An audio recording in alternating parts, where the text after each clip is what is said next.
الرحمن علم القرآن خلق الإنسان علمه البيان الشمس والقمر بحسبان والنجم والشجر يسجدان والسماء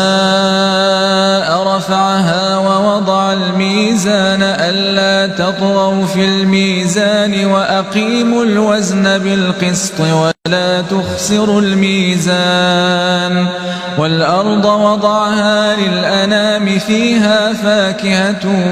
والنخل ذات الأكمام والحب ذو العصف والريحان فبأي آلاء ربكما تكذبان خلق الإنسان من صلصال كالفخار وخلق الجان من مارج من